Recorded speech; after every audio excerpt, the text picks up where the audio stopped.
நிக்கிதா வணக்கம். இன்னும் அதிகாரப்பூர்வமான அறிவிப்பு வெளியாகவில்லை. தகவல் தான் வெளியாக இருக்கிறது. ஆளுநர் ஆட்சி அமைக்க விஜய்க்கு அழைப்பு விடுத்திருக்கிறார் என்று அதிகாரப்பூர்வமற்ற தகவல் தான் வெளியாக இருக்கிறது. இன்னும் ஆளுநர் மாளிகை தரப்பிலிருந்தோ அல்லது தாவேகா தரப்பிலிருந்தோ அங்கு பேசப்பட்டது என்ன, நடந்தது என்ன என்பது தொடர்பான அதிகாரப்பூர்வ தகவல் வெளியாகவில்லை.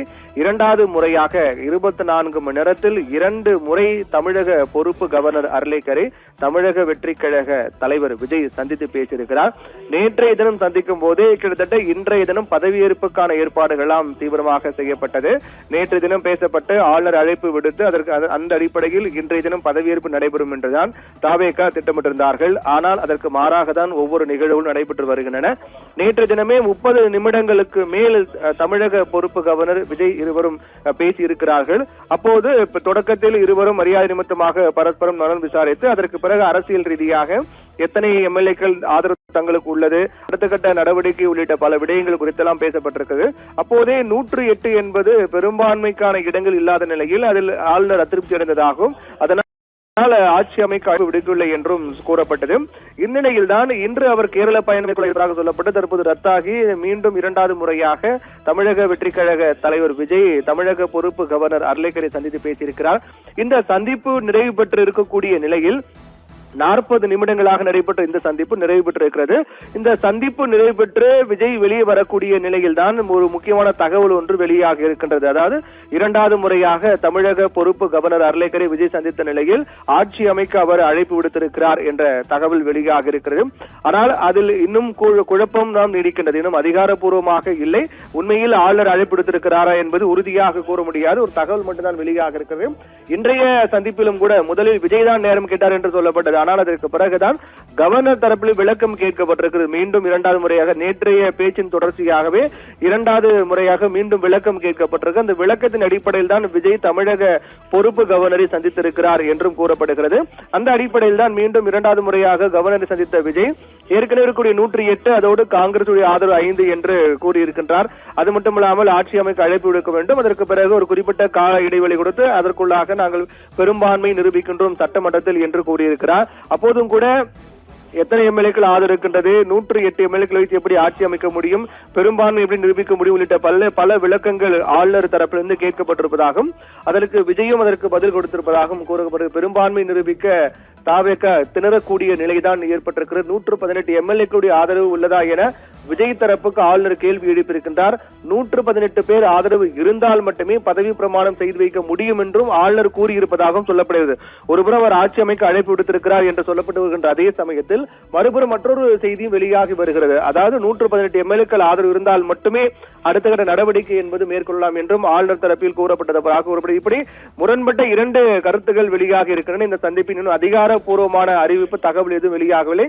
அதிகாரப்பூர்வமான அறிவு வெளியான பிறகுதான் நடைபெற்றது என்ன, அடுத்த கட்ட நகர்வு எப்படி இருக்கும் என்று கூறப்படுகிறது. ஏற்கனவே கூறியது போல முதலில் வெளியான செய்தி என்பது ஆளுநர் ஆட்சி அமைக்க அழைப்பு விடுத்திருக்கிறார் என்று தகவல் வெளியானது.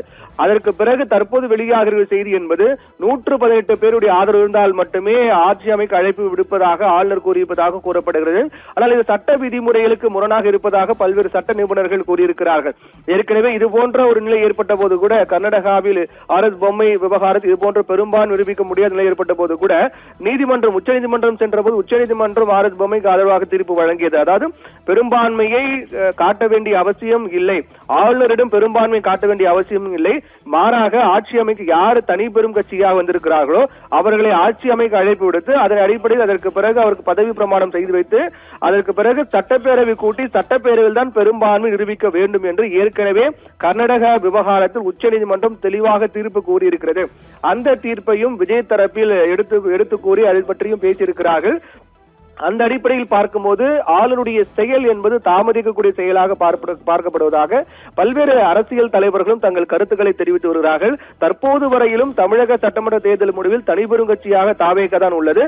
தனிபெரும் கட்சி என்ற அடிப்படையில் அவருக்கு ஆட்சி அமைக்க அழைப்பு விடுத்து பதவி பிரமாணம் செய்து வைத்த பிறகு சட்டப்பேரவை கூட்டிதான் பெரும்பான்மை நிரூபிக்க வேண்டும். அதுதான் நடைமுறை, சட்ட நடைமுறை. அதைதான் தமிழக பொறுப்பு கவர்னரும் செயல்படுத்த வேண்டும் என்ற ஒரு கருத்துக்களும் பல்வேறு அரசியல் தலைவர்கள் முன்வைத்து வருகிறார்கள். இப்படியாக 2வது முறை 24 மணி நேரத்தில் 2 முறை சந்திப்பு நடைபெற்றிருக்கிறது.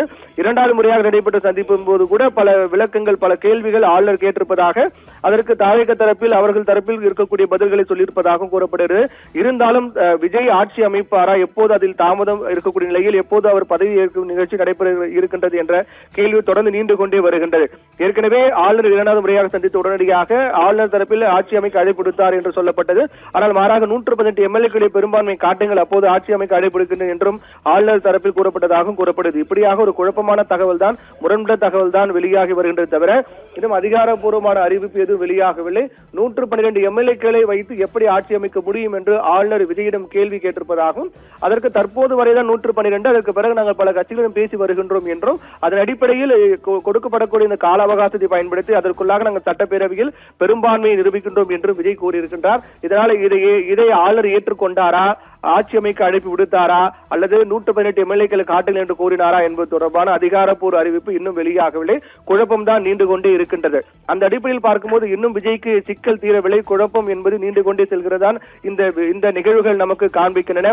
ஏற்கனவே அதிமுக அவர்கள் எம்எல்ஏக்கள் ஒரு இடத்தில் தங்க வைக்கப்பட்டிருக்கிறார்கள். மறுபுறம் தாவேகாவும் அவர்கள் எம்எல்ஏக்களை ஒரே இடத்தில் தங்க வைத்திருக்கிறார்கள். இப்படியாக அடுத்தடுத்த நகர்வுகள் என்பது மிகுந்த முக்கியத்துவம் வாய்ந்த ஒன்றாக அரசியல் களத்தில் பார்க்கப்பட்டு வருகின்ற சூழ்நிலையில் இதுபோன்ற ஒரு நிகழ்வு என்பது தமிழக அரசியல் வரலாற்றில் ஏற்பட்டது இல்லை என்பதும், இந்த நிகழ்வு என்பது இதுவரை காணாத மிக முக்கியமான ஒரு அரசியல் காலகட்டமாக இந்த தற்போது நடைபெற்று வரக்கூடிய நிகழ்வுகள் பார்க்கப்படுகின்றன. இரண்டாவது முறையாக ஆளுநரை சந்தித்த விஜய் அந்த சந்திப்பின் போது இரண்டு முரண்பட்ட தகவல், ஒன்று ஆட்சி அமைக்க அழைப்பு விடுத்தார் என்று உறுதிப்படுத்தாத தகவல், மற்றொன்று 118 எம்எல்ஏக்களை காட்டுங்கள், அதற்கு பிறகு ஆட்சி அமைக்க அழைப்பு விடுக்கின்றேன் என்றும் ஆளுநர் கூறியதாக கூறப்படுகிறது. எதுவாக இருந்தாலும் அதிகாரப்பூர்வ தகவல் இன்னும் சற்று நேரத்தில் வெளியாக வாய்ப்பு இருப்பதாக பார்க்கப்படுகின்றது. நிகிதா.